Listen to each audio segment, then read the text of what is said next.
Foraging. Hunting has been good along the Nile for hundreds of years, but growing numbers of hunters have depleted the wild game. Edible plants are alternative food sources that can supplement or complement hunting. Hunters have reported berry bushes across the river to the east. Find these forage sites and collect food from them. Establish a significant village in this area by building a granary, storage pit and dock. Welcome back to Age of Empires and welcome to the second mission for the Egyptians. This time we have to build a granary and a dock and a storage pit. And we have pretty much no resource, so how about you just get me some lumber here.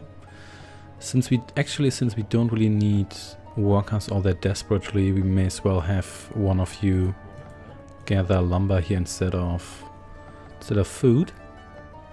Yeah, once more, this is a scenario that doesn't really have any enemies, so you don't really need to worry about getting overrun anytime soon. I'm not quite sure whether we even have access to any... Nope, don't even have access to any real combat technology. I mean, I suppose we could use our workers here to fight, which you can.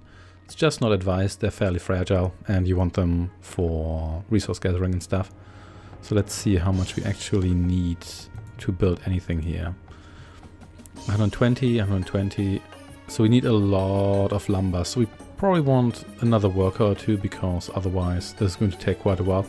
What we can do is build our storage pit somewhere close to more trees here, but let's see.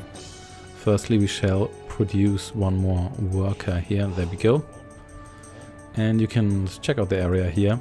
So there's more trees here and some more here. And yep, some dead trees here. Yeah, this looks good to me. Yep, this is exactly how Egypt looked like in the Stone Age, I'm sure. Yeah, we can build our storage pit here, then we can gather stuff there, and we can almost afford a storage pit indeed. I don't think we really need a granary anytime soon, but once these guys here are back, we should be good to go. So let's get that storage pit. Why can't we? Oh yeah, because this guy here is in the way. That's okay. So you can help out here, and you can get the rest of that lumber, and then we just need more lumber for more stuff. I suppose this guy here can. There we go. Get me some more food so we can get maybe one or two more workers. We do have a little bit of pop here. This game doesn't have a pop indicator that's like right in your face. Instead, you have to click on one of your houses before you even have any. That's slightly inconvenient, but it's not too bad, to be honest. Okay, let's build another one of you. And then we... Oh wait, have already reached our pop limit here. Yep, we sure have. That's okay. How expensive is a hut? We can afford that. That's not that expensive. So let's interrupt your work here. That's probably not very efficient, but I don't really care. There we go. And you, get me more lumber, please. And there we go. You're on your way. Nice. And so let's get that. And you know what? We don't really want more workers at this point, so you all just get me that lumber. Then we're going to get that granary and that dock. And then that's going to be it. Obviously this campaign here is not particularly challenging at the moment, but that's because it's here to teach you the basics of the game. And I kind of like that. I know. Let's just build that granary right now. I know even though we could just get all the lumber we need and then do it, but it doesn't really matter all that much.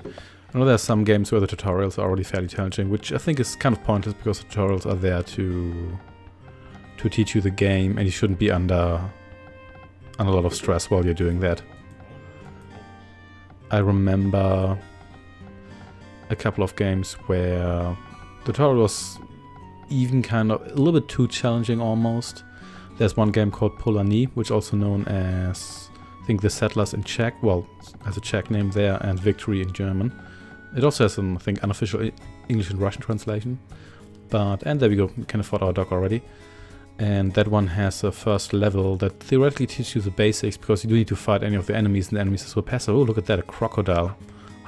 Let's get some crocodile. Well, you know what? We don't really need that crocodile meat, so let's just build that dock.